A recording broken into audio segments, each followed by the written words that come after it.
Main event of the evening.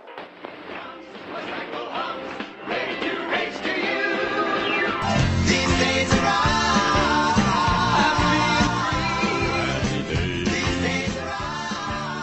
Hello and welcome to These Days Are Ours, a Happy Days podcast. I'm Peter. And I'm Joe. And today we are discussing a short educational film starring Potsie himself. I really like Potsie. We heard you the first time, son. You have a homosexual attraction to Potsie. Anson Williams, The Money Tree. Okay, Peter, tell us what happens in The Money Tree. Through a montage of photos, we are introduced to young married couple Jerry and Ann as they visit a goat farm, climb a tree, and go to the beach. But in the unhappy present, Jerry packs a suitcase before he calls Ann on the phone. She tearfully tells him she doesn't want to talk to him again, not when it always ends with fighting. No more fighting, Jerry. That's the way it always ends up. At the sound of a baby crying, Jerry starts to wonder how they got here. And you may ask yourself, well, how did I get here? 2 years ago, Jerry and Ann move into their apartment. They start planning what furniture they'll get, only to stop when they realize they don't have any money to pay for it. But since they both work, and all of their friends have new furniture, Jerry and Ann eventually decide to buy some on credit. We really could afford the low down payment and $5 a week, and we were getting 3 whole rooms of furniture, all at once. While signing for it, Jerry notices the price is higher because of interest and delivery, but the salesman convinces him to just sign instead of reading further. It's just a standard contract. A lot of that legal stuff. Soon, they have trouble keeping up with the payments, and Jerry deciding to buy a new car doesn't help. One day, Ann goes to the doctor instead of to work, and she tells Jerry she's pregnant. I'm pregnant, Jerry. You're what? He says he thought they were going to wait. A few months later, Ann admits to Jerry that she bought a maternity dress, enraging him. He snaps at her for quitting her job, even though it was on the doctor's orders. To make matters worse, they haven't made the payments on the cars or on the furniture. I work, overtime, 14 hours a day, 4 days last week. And what do I get from you? All I can do is go out and spend more money. Ann says she's sorry she ever met Jerry. A few more months later, Ann is given birth. Jerry visits her at the hospital and tells her the hospital wants $300 before they let her leave. Did you tell them, when we get the money that we'll pay them? Yeah, they want cash, at least part of it now. In voiceover, Ann calls this the beginning of the end. Over footage of Jerry wandering the city. More voiceovers tell him he can't take out a loan without any collateral. They harangue him for being behind on his payments, and say that despite being his friend, he can't loan him money because he is also broke. Man, I'm sorry. I just can't do it. Eventually, Ann came home with the baby, but her relationship with Jerry continued to worsen because of their money problems. Then Jerry gets laid off. Jerry, listen, hate to do this, but I gotta let you go.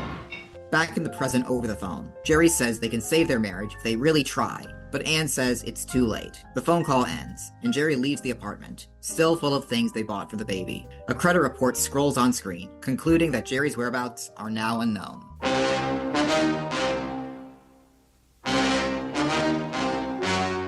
Thank you, Peter. That was The Money Tree. It was released in 1971. Since this was an educational film, there was no theatrical release date, but some other important classroom movies released that year were Users, Losers by Sid Davis Production, Masculine or Feminine, Your Role in Society by Coronet Instructional Films, and Weed, The Story of Marijuana by Encyclopedia Britannica Films. Do any of those appeal to you, Peter? Do you want to see any of those educational movies? That masculine or feminine one sounds like it could be something. Going off that title, it sounds scary. From infancy on, we all learn from our parents, our peers, and our society that there's a difference in what is acceptable or correct behavior for a man and for a woman. The Money Tree was produced by the educational division of Hanna-Barbera, well best known for its animated TV shows such as Scooby-Doo and the Flintstones. Yabba-dabba-doo! The studio also dabbled in educational and industrial films, both live-action and animated, from the 1960s to the 1990s. Other HB educational movies include The Drug Scene, Focus on Heroin, and The Day I Died. Peter, did you know that Hanna-Barbera made all of these educational movies? I did not know. It really is funny to put Focus on Heroin side by side with the Flintstones. The kind of educational movies you think that Hanna-Barbera would make, like Scooby-Doo or Fred Flintstone or Yogi Bear teaches you about school subjects, they made those too. But occasionally they dabbled in these live-action anti-drug scare films. There's a war on drugs and you gotta make propaganda. That's how wars work. The Money Tree was made in association with Charles Cahill and Associates, a mainstay of educational movies in the 1960s and 70s. Other Cahill classics include Alco Beat, Drugs, Drinking and Driving, Narcotics, The Inside Story, None for the Road, and Safety Belt for Susie. And what I have loved about delving into these educational films is that the titles all sound like they come from the resume of Troy McClure. Lead paint, delicious but deadly. And here comes the metric system. They really do. The Money Tree was written and directed by Darrell Royce Craze, a screenwriter from Auburn, Washington, who worked in film and television from the early 1970s to the early 1990s. This was his only known directing credit. He's probably best known for writing and producing the 1989 made-for-TV movie The Lady Forgets, starring Donna Mills as a woman with amnesia trying to remember her former life while being pursued by mysterious people from her past. Rebecca has lost her memory. What happened to you? Where the hell have you been? But she's got to find the secrets of her past. Have I ever been here? Yeah, I could have seen you before. Before they find her. Darrell got his start in educational movies like this one. Then he moved on to writing ABC after-school specials like Schoolboy Father and Which Mother Is Mine? Again, two more Troy McClure-type titles. His other credits include an episode of the TV series Beauty and the Beast and a made-for-TV movie based on Kung Fu. But master, does not the fire need water too? Does not the mountain need the storm? Does not your scrotum need kicking? As for our main cast, we have to start with Anson Williams as Jerry Brooks. Our old car was, well, pretty old. Anson was billed as William Heimlich for the only time in his career. His real name is Anson William Heimlich. This was one of his very earliest credits, but 1971 was when things really started happening for this Los Angeles-born actor. Things are happening. That year, Anson also shot the Happy Days pilot, and he appeared in an episode of Owen Marshall, Counselor at Law, plus a commercial for McDonald's. Anson's life changed forever when ABC picked up Happy Days as a series in 1974, but this was not Anson's only assignment for Hanna-Barbera. He also appeared in a couple of episodes of the primetime variety series, the Hanna-Barbera Happy Hour in 1978. So, Peter, what did you think of Anson Williams as Jerry Brooks? Anson has some amazing line deliveries in this short film. Like when he says, those darn payments. Always the darn payments. With so much rage and hatred in his voice, which is a little bit undercut by the fact that he has to say darn, because this is for children. It's going to be shown in schools. The way Jerry is written, he's kind of terrible. Like when his first response to Anne telling him that she's pregnant is that he thought they were going to wait, which, not to get too into the details, but it takes two to tango, Jerry. She didn't just will herself to become pregnant. You did something too. Jerry is just very mean to Anne kind of throughout this movie. He's not a very likable character. That might have been intentional, and I don't think that's Anson Williams' fault. I think he actually does a lot to make Jerry more entertaining than he would have been otherwise. I think that he does help to sell Jerry as someone who is in over his head. So credit to him, maybe not so much credit to the writers. I was actually quite impressed by Anson's performance in this. Jerry is a very dark character, and Anson is able to tap into that darkness. I think his darkest moment is when Anne tells him that she couldn't work because of doctor's orders, and Anson says, "Yeah, sure."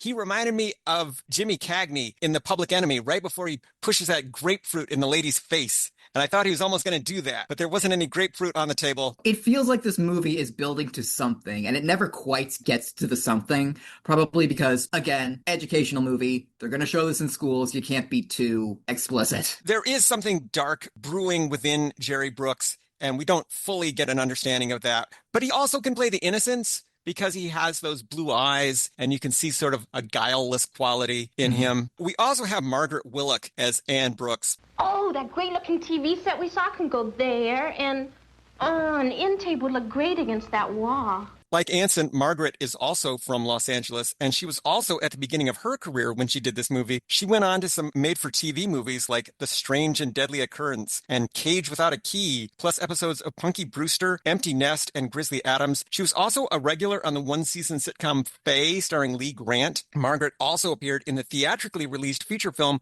The Creature Wasn't Nice, starring Cindy Williams. Hey, space freaks! Welcome to the spaceship Vertigo, whose 5-year mission is to seek out new life, have it baptized, teach it table manners, and find a creature who doesn't have to phone home. Peter, what did you think of Margaret Willock as Anne Brooks? Much like you said about Anson Williams, she does have an innocence to her that I do think helps sell Anne as a character. She doesn't have the underlying darkness that Jerry has, which is kind of a shame. It would have maybe given her a little bit more to do.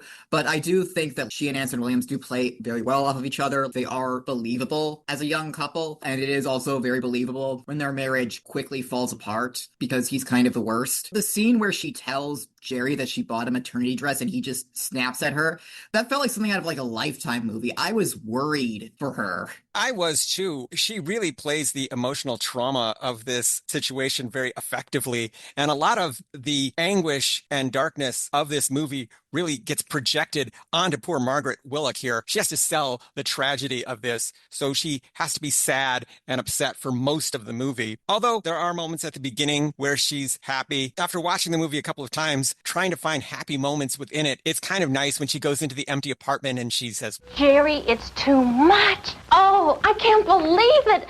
That actually did remind me of when my partner and I first moved into our apartment. We didn't have the bed built yet, and we didn't have any furniture, but it was nice because we were together. That is. So it's nice that she gets a few moments of fleeting happiness, and then we get that montage at the beginning of the movie. The still photo montage. You know what MST3K said about every shot of Manos the Hands of Fate looking like someone's last known photo? You know, every frame of this movie looks like someone's last known photograph.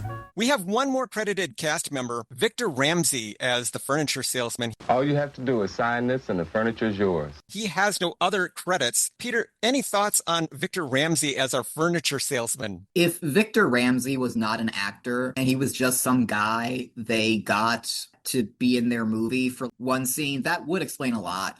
He doesn't really deliver his lines like an actor. You don't really get the sense that this is a person with a life and a job. You get the sense that he's like, okay, what are my lines? What are my lines?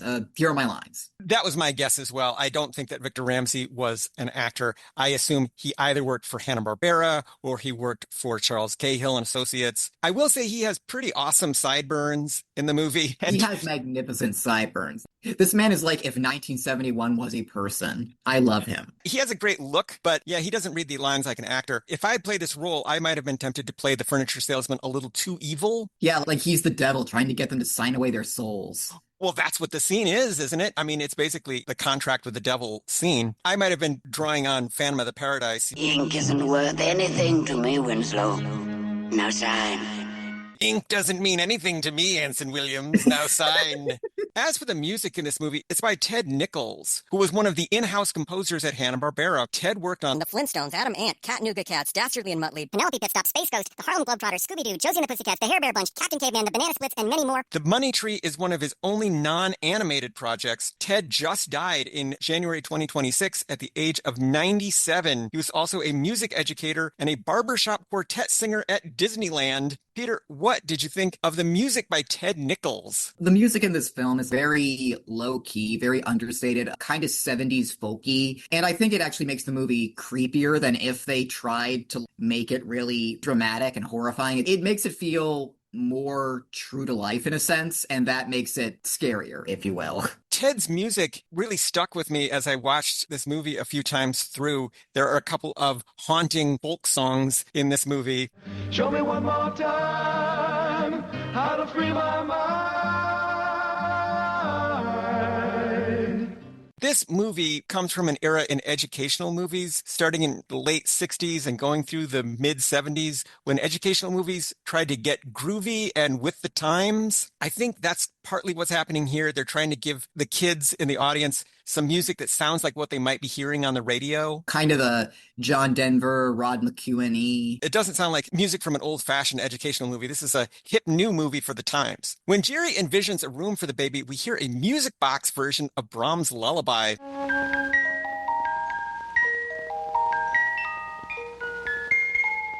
German romantic composer Johannes Brahms composed his Wiegenlied, or cradle song, for voice and piano in 1868. He actually wrote it for his childhood crush, Bertha Faber, when she had her second son. Aww. And I thought that was also very effectively used, especially when we hear the super creepy minor key version of Brahms' Lullaby. Yes! Oh my God.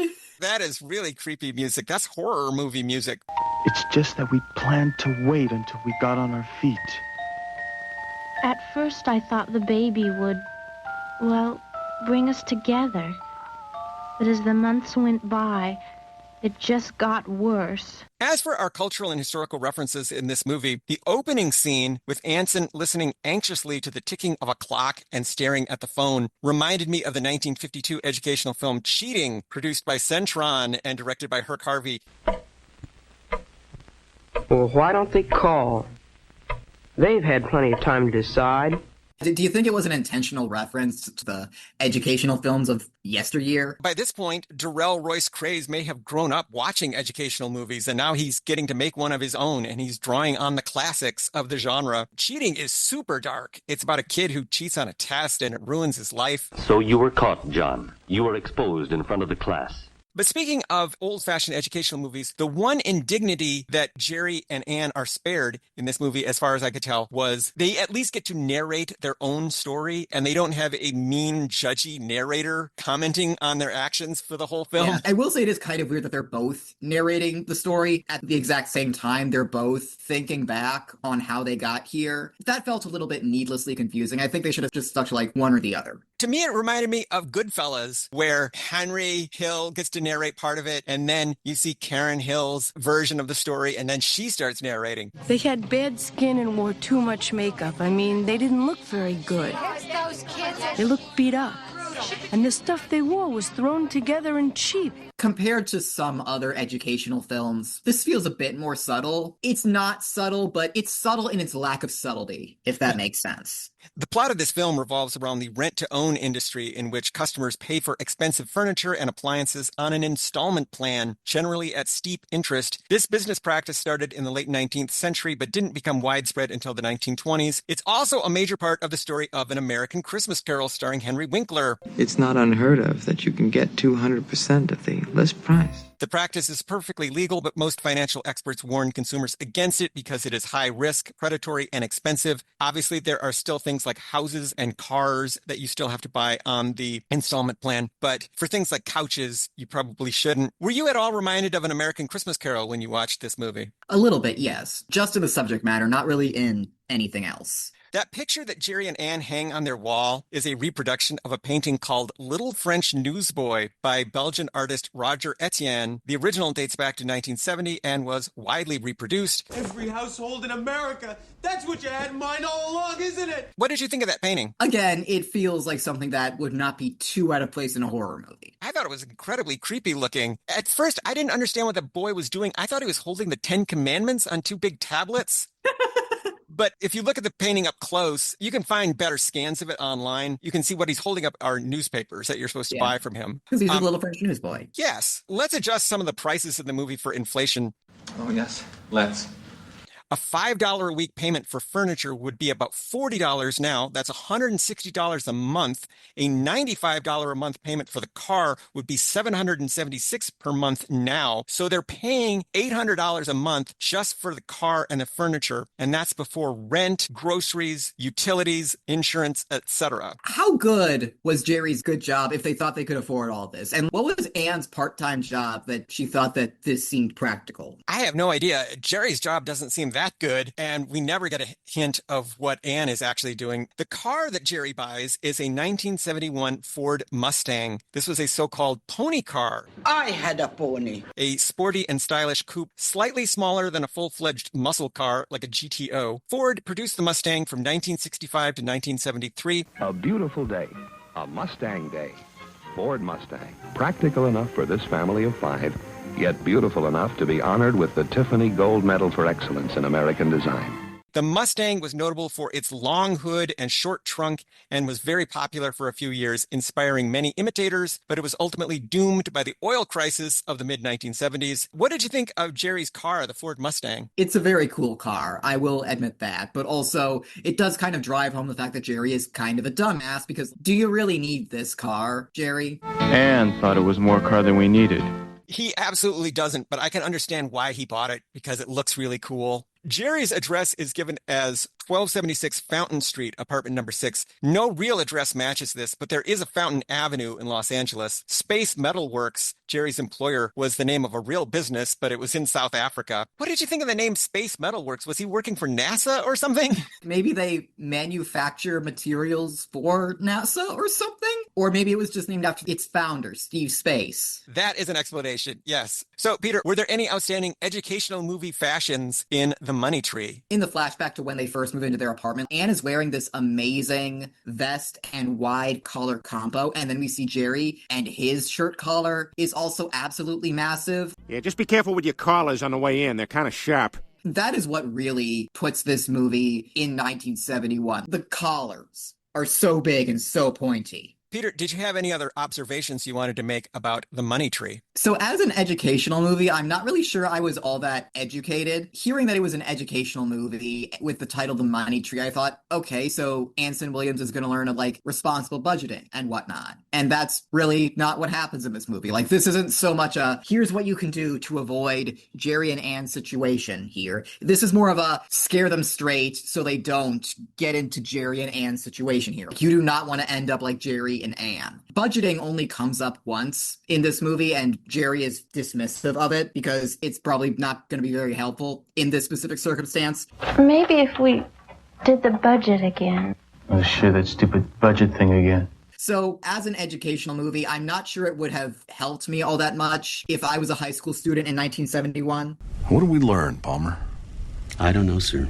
I guess we learned not to do it again. Yes, sir. This film is just a threatening cautionary tale and nothing else. It is a scare film, pure and simple. There are no positive solutions. If the movie is lacking something, it is that. It is a part of the movie where maybe they meet with somebody at their local bank or something, and that person tells them how to responsibly use credit, and then they apply those lessons and then they fix their life. There is no redemption here. It is all misery. And I believe the ending even implies that Jerry is now on the run from creditors. And yeah, he's on the run or he's dead. Now I'm a hunted fugitive with just two ways. Outrun the law or spend my life in jail.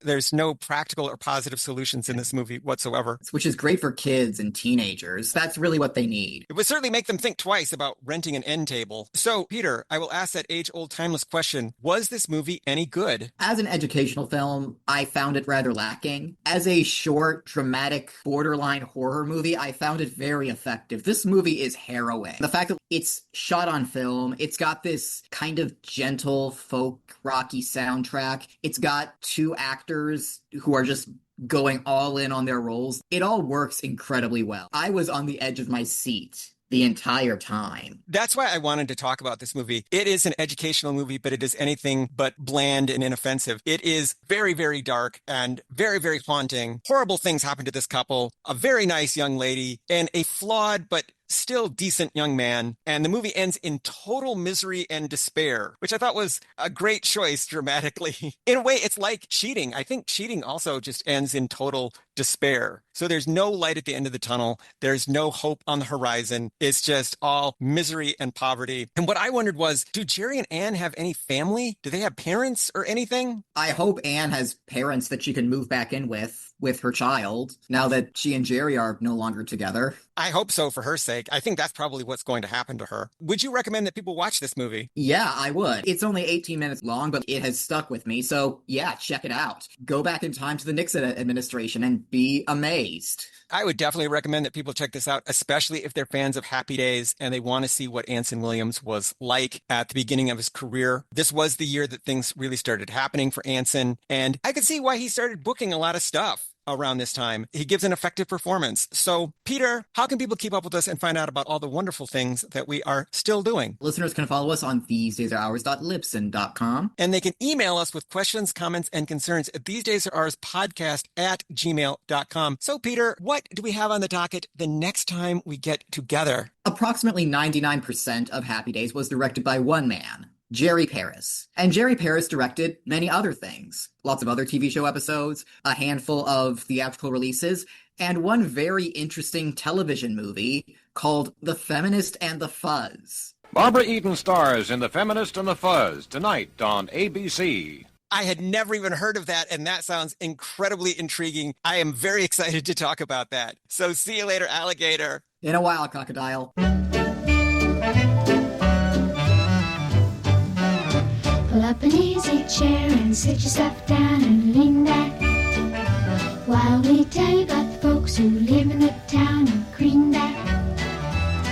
They never had to work on their hands and knees, 'cause they live in a place where money grows on trees. Oh, the money tree, it's a beautiful sight to see. Why couldn't it happen to you and me?